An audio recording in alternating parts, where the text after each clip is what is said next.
Then traffic started getting really, really bad, right? And I was sitting in traffic and I wound up missing like a school play because I was sitting in traffic, and this thing just kept mounting, and I had to figure out a way where I could still train and focus on the craft, but still not compromise family time.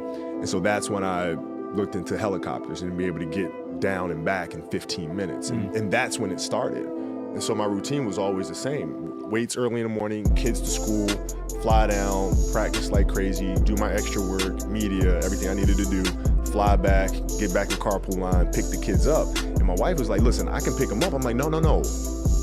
I want to do that because like, you know, you have road trips and times where you don't see your kids, man, you know? So like every chance I get to see them and spend time with them, even if it's 20 minutes in the car, like I want that.